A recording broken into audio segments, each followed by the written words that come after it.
नमस्कार मित्रों, मैं भरत माद्रेचा, जैन ज्योतिष वास्तु सलाहकार और जेम स्टोन स्पेशलिस्ट।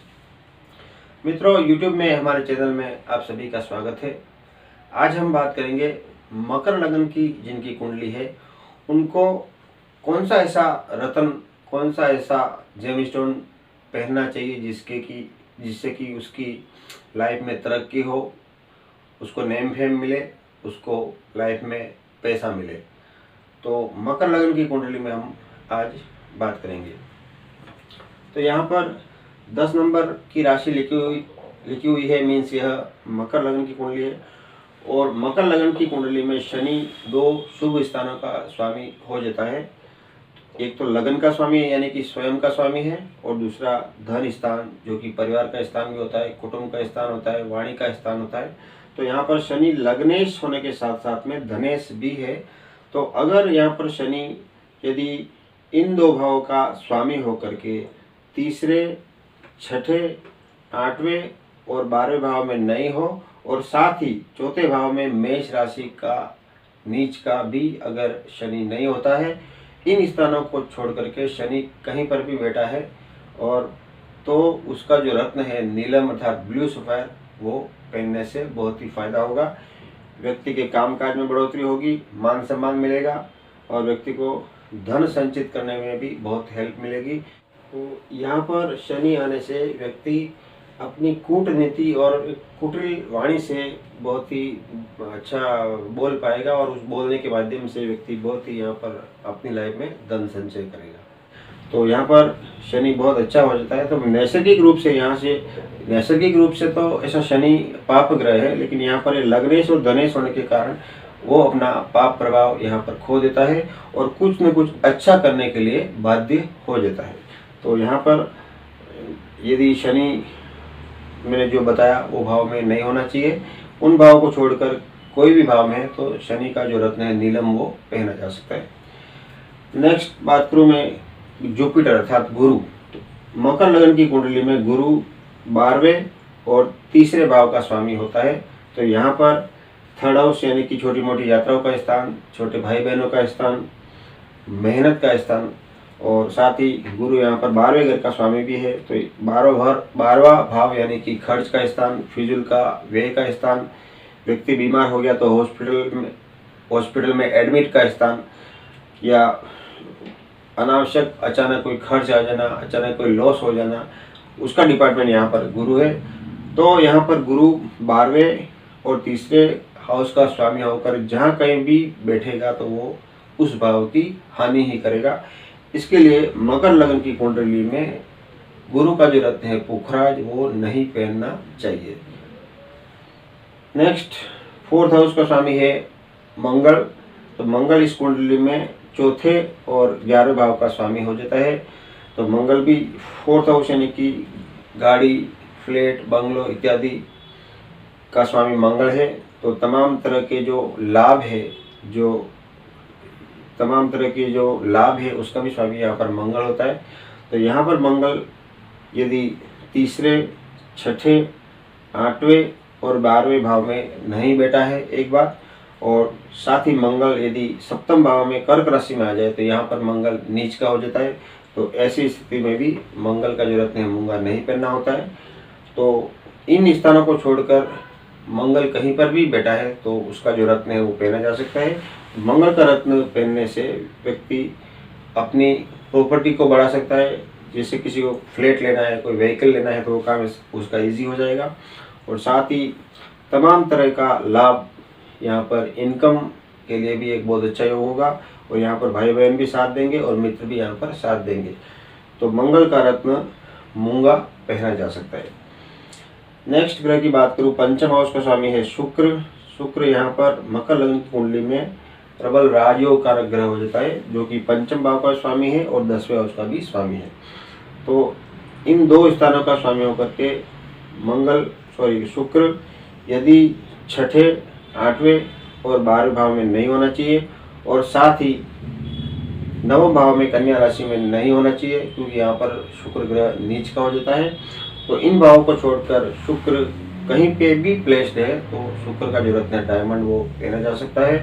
डायमंड थोड़ा कॉस्टली होता है, तो उसकी जगह पे आप उसका सब्स्टिट्यूट ओपल पत्थर आता है वो पहन सकते हैं, और साथ ही दूसरा जरकन डायमंड करके नेचुरल पत्थर आता है वो भी आप पहन सकते हैं। तो वो पहनने से यहाँ पर आपके एजुकेशन के लिए अच्छा रहेगा, संतान से अच्छा बनेगा। और दसम हाउस यानी कि आपका प्रोफेशन, आपका करियर, आपका बिजनेस, आपका जॉब इत्यादि के लिए भी यहाँ पर बहुत अच्छा योग बन जाएगा। तो यहाँ पर मकर लगन की कुंडली में शुक्र राजयोग कारक ग्रह हो जाता है, लेकिन यह देखना जरूरी है कि छठे, आठवें और 12वें भाव में नहीं होना चाहिए, और ना ही नवम भाव में नीच का होना चाहिए। अगर ये नहीं है तो शुक्र का जो रत्न है डायमंड पहना जा सकता है। नेक्स्ट प्लेनेट की बात करूँ, सिक्स हाउस का स्वामी यहाँ पर है बुध।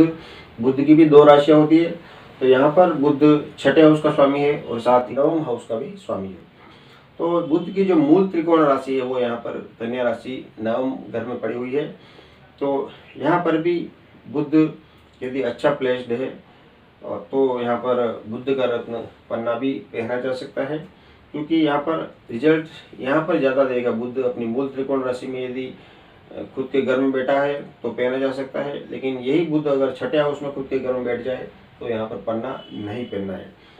तो बुध जो है वो यहाँ पर यदि तीसरे हाउस में आ जाए तो तीसरे हाउस में बुध नीच का हो जाता है, और सेम इसी तरह से 6th हाउस में आ जाए, 8th हाउस में आ जाए या 12वें हाउस में चला जाए तो यहाँ पर भी बुध का रत्न पन्ना नहीं पहनना है। और इन स्थानों को छोड़कर बुध किधर भी बैठा है तो उसका रत्न पन्ना पहना जा सकता है। तो व्यक्ति का लक साथ देगा, व्यक्ति विदेश यात्रा कर सकता है, व्यक्ति का पिता से भी अच्छा बनेगा। नेक्स्ट प्लेनेट सप्तम भाव का स्वामी है चंद्रमा। तो यहाँ पर चंद्रमा 7वें हाउस का स्वामी हो जाता है। तो यदि चंद्रमा यहाँ पर भी छठे घर, 8वें और 12वें भाव में नहीं बैठा होना चाहिए, और इसके अलावा चंद्रमा कहीं पर भी बैठे तो उसका जो रत्न है वो रियल मोती वो पहना जा सकता है। यहाँ पर एक बात देखने लायक होगी कि यहाँ पर सप्तम भाव का स्वामी चंद्रमा यदि लाभ स्थान पर बैठ जाए तो यहाँ पर चंद्रमा वृश्चिक राशि में नीच का हो जाता है, लेकिन फिर भी यहाँ पर चंद्रमा का जो रत्न है मोती चांदी में पहना जा सकता है। अदरवाइज तीसरे, छठे और 8वें भाव तीसरे, छठे, 8वें और 12वें भाव में चंद्रमा नहीं होना चाहिए। नेक्स्ट प्लेनेट की बात करूँ मैं, अष्टम भाव का स्वामी यहाँ पर 5 नंबर लिखा हुआ है। यहाँ इसका मतलब हुआ कि सूर्य यहाँ पर उसका स्वामी होता है। तो 8वें घर का स्वामी सूर्य पूरी कुंडली में जहाँ कहीं पर भी बैठेगा तो उस भाव की वो हानि करेगा। इसके लिए मकर लगन की कुंडली में सूर्य का जो रत्न है रूबी अर्थात माणिक वो नहीं पहनना है। नेक्स्ट प्लेनेट की बात करूँ तो वो है बुध। बुध के बारे में मैंने आपको बता ही दिया है। शुक्र के बारे में भी मैंने आपको बता ही दिया है। 11वें हाउस का स्वामी मंगल के बारे में भी आपको बता दिया है, और 12वें हाउस का स्वामी गुरु के बारे में भी बता दिया है। तो मित्रों, यह था मकर लगन की कुंडली में कौन कौन सा जेम स्टोन पहना जा सकता है उसके बारे में मैंने आपको बताया। तो ये कब पहना जाना चाहिए, तो लग्नेश तो हमेशा पहना जा सकता है, और जब इस कौन से ग्रह की महादशा चल रही है प्लस आपका क्वेश्चन क्या है। तो जैसे आपका क्वेश्चन शादी से रिलेटेड है, शादी नहीं हो रही है, डिले हो रहा है, तो यहाँ पर सप्तम भाव का स्वामी जो है उस मोती वो पहन सकते हैं। सेम इसी तरह एजुकेशन में कोई प्रॉब्लम है, आपका करियर, प्रोफेशन, बिजनेस में कोई प्रॉब्लम है, तो यहाँ पर डायमंड का रत्न पहना जा सकता है। तो सेम इस प्रकार से हम देख सकते हैं कि क्वेश्चन क्या है और कौन से भाव को ऑपरेट ज़्यादा होना है, कौन से भाव को एक्टिवेट ज़्यादा करना है, तो उसके लिए वो भाव का जो स्वामी रत्न अगर पहना जाता है तो वो ग्रह जरूर स्ट्रांग होता है और उससे हमें बेहद लाभ मिलता है। तो मित्रों, रत्न लेने से पहले आप ऐसे व्यक्ति से इस पर डिस्कस करना चाहिए जो ज्योतिष का भी जानकार हो, साथ में रत्न का भी अच्छा जानकार हो, ताकि आपको कौन सा रत्न पहनना है, कितना ग्रेविटी का रत्न पहनना है, कौन सा माइंस का पहनना है और कितना कैरेट का पहनना है, तो वो सारी चीज़ें एक अच्छा रत्न का जानकार वो ही बता सकता है। और साथ में अगर एस्ट्रोलॉजर भी है वो, तो इसमें बहुत अच्छा वो आपको सलाह दे सकता है। तो मित्रों, यदि आपको भी जन्म कुंडली दिखाना है, वास्तु विजिट करवाना है, उत्तम क्वालिटी के जेम स्टोन आपको यदि लेना है तो आप हमसे संपर्क कर सकते हैं। और इसी प्रकार से आपको यदि हमारा वीडियो पसंद आया हो तो आप उसे लाइक करें, शेयर करें, सब्सक्राइब करें और साथ ही बेल आइकन को ज़रूर पुश करें ताकि जब भी हमारा नया वीडियो आएगा आप उसे सबसे पहले देख पाएंगे। तो आज के लिए बस इतना ही। धन्यवाद।